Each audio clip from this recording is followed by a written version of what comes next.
26 नवंबर 1930 Canada के the मैटन journal news के paper के फ्रंट पेज में खबर पब्लिश होती है जिसका टाइटल था विलेज ऑफ द डेथ। इस खबर में पूरे कनाडा में खौफ की लहर दौड़ा दी। नॉर्थ कनाडा में एक पूरा कबीला रातों रात बगैर किसी निशान के कहीं गायब हो गया। वर्ल्ड टीवी के मुअज़्ज़ज़ दोस्तों, मैं हूं मोहम्मद ज़ुबैर, तमाम देखने सुनने वालों को अस्सलामु अलैकुम।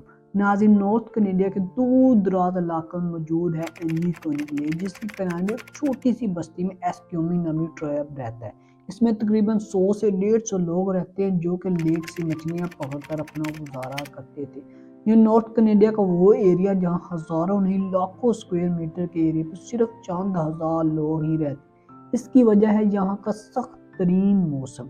एनजी कोनिक लेक में मछलियों के अलावा आसपास के दूसरे जानवरों का भी शिकार होता है, इसलिए कई शिकारी यहाँ आते जाते रहते हैं।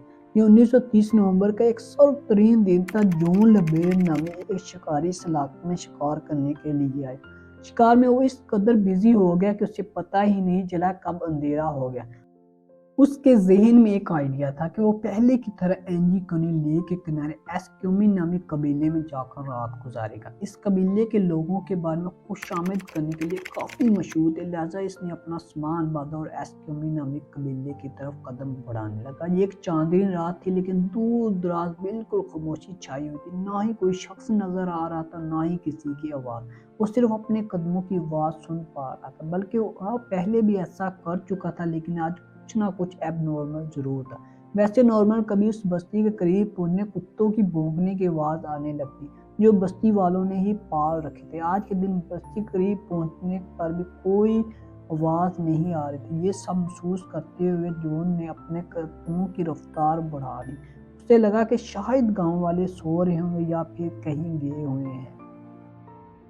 अब दूर से बस्ती के खेमे दिखाई दे रहे थे, जिनमें धुआं उड़ता हुआ भी नजर आ रहा था, लेकिन करीब पहुंचने पर भी उसे किसी की आवाज सुनाई ना दी। फाइनली जब वो बस्ती में पहुंचा, वो एक हैरान ज़दा रह गया। ना ही कहीं इंसान है और ना ही कहीं जानवर।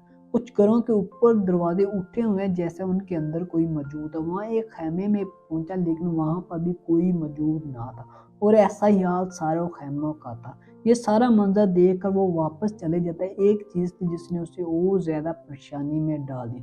कुछ घरों में खाने पकाने वाले बर्तन चूल्हे के ऊपर मौजूद थे, लेकिन उनमें खाना जल चुका था। यानी किसी ने रात के लिए खाना बनाने के लिए रखा था, मगर वो खा ना सके।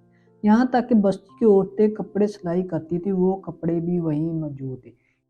इस तरह मालूम हो रहा था शायद बस्ती अचानक ही कहीं गायब हो गई। आखिर वो गए कहाँ? जॉन लेबेल ने पूरी बस्ती की तलाशी लेनी शुरू कर दी। उसने देखा कुत्ते कबीले वालों ने जो पाल रखे थे उनके गलों में रस्सी बंधी पड़ी थी, लेकिन कुत्ते भूख के मारे मर चुके थे। जबकि कुत्तों के लिए खाना भी मौजूद था, पर उनको खाना देने वाला इंसान कोई मौजूद नहीं था। एक जगह उसने एक कब्र खोदी हुई नजर आई। उस कब्र को देखकर ऐसा मालूम होता था कि शायद उसको खोदे हुए ज्यादा टाइम नहीं हुआ। ये सब देखकर जॉन लेबेल खौफ में बेहद इजाफा हो चुका था, और रात के वक्त ये सारा मंजर देखकर काफी घबरा चुका था। यहाँ के लोग कहीं भी जाते अपने साथ अपने कुत्ते जरूर रखते थे, लेकिन ये सब देखकर ऐसा मालूम हो रहा था कि शायद कुछ अजीब जरूर है। वो ये सब कुछ देखकर ज्यादा टाइम बर्दाश्त ना कर सका। उसने जल्दी करीबी अपने टेलीग्राम ऑफिस में पहुंचा। वहां जाकर उसने कनेडियन पुलिस से रब्ता किया, उनको आंखों देखा हाल बयान कर दिया। पुलिस जब बस्ती में पहुंची, जो उसने देखा और बताया था वो सच साबित हुआ। पुलिस को शक हुआ शायद यहाँ किसी ने हमला किया और बस्ती के सारे लोगों को मार दिया। लेकिन अगर ऐसा होता तो बस्ती में कहीं खून के निशान मिलते। खून ना सही, मार धाड़ की वजह से कोई सामान ही बिखरा होता। पुलिस ने फौरन गांव वालों को ढूंढने के लिए एक सर्च ऑपरेशन का आगाज कर दिया। इस सर्च ऑपरेशन में एक बात बहुत ही अजीब चीज देखने को मिली, जो शायद जॉन ने भी नोटिस नहीं किया था। सारी बस्ती सिर्फ बर्फ से ढकी हुई थी, लेकिन इस बर्फ पर किसी के भी पाँव के निशान नहीं थे। यहाँ सिर्फ एक ही शख्स के पाँव के निशान थे, वो थे जॉन लेबेल के खुद अपने। यानी अगर इस बस्ती में जॉन के अलावा ना कोई आया और ना कोई गया, तो फिर बस्ती वाले गए कहाँ? लेक के ऊपर भी बर्फ जमी हुई थी और बस्ती वालों की कश्तियाँ जमीन पर खड़ी थी। क्योंकि इस मौसम में मछलियों का शिकार नहीं होता था, इस वजह से कश्ती जमीन पर खींच कर पार की जाती। अगर तो बस्ती वाले तैर कर कहीं जाते यानी उनको मार कर लेक में फेंक दिया जाता है या लेक के ऊपर बर्फ की लेयर कहीं से ज़रा टूटी या बिखरी ज़रूर होती। पुलिस को ये भी पता चला कि लोग पिछले 8 दिन पहले ही गायब हो चुके हैं क्योंकि कुत्तों की मौत 1 से 2 दिन पहले भूख की वजह से हुई है। पुलिस वालों के सामने ढेर सवालात थे मगर जवाब एक भी नहीं। कई महीनों की सर्च ऑपरेशन के बाद पुलिस ने आखिरकार इसको अनसोल्ड का ठप्पा लगाकर हमेशा हमेशा के लिए बंद कर दिया और वक्त के साथ साथ लोग भी इस वाक़े को भूल गए। इस वाक़े के 50 सालों के बाद 1948 में रॉबर्ट बेयर ने एक आर्टिकल लिखा। इस पूरे मामले को एलियन से जोड़ने की कोशिश की। उसने कहा मैं कुछ लोगों के साथ वहाँ एक्सप्लोर करने के लिए वहाँ गया। वहाँ मुझे एक शिकारी उसके 2 बेटे मिले। उन्होंने बताया अक्सर आसमान में उड़ता हुआ ऑब्जेक्ट देखा जिनकी शेप डिफरेंट होती है। वो ऐसी बस्ती की तरफ उड़ रहे हैं जहाँ एस्क्यूमी ट्रेब रहता है। स्टोरी को बेस बनाकर बताया गया कि शायद एलियन उतरे थे बस्ती में मौजूद तमाम लोगों को अपने साथ ले गए।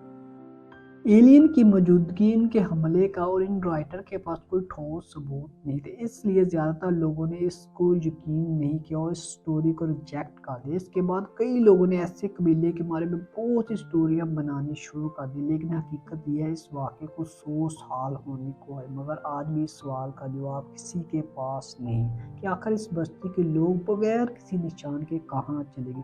ये आज भी मिस्ट्री बनी हुई है। उम्मीद है कि आपको ये वीडियो अच्छी लगी। अगर अच्छी लगी तो लोगों के साथ शेयर ज़रूर करें। मिलते हैं किसी नेक्स्ट वीडियो में, तब तक अल्लाह।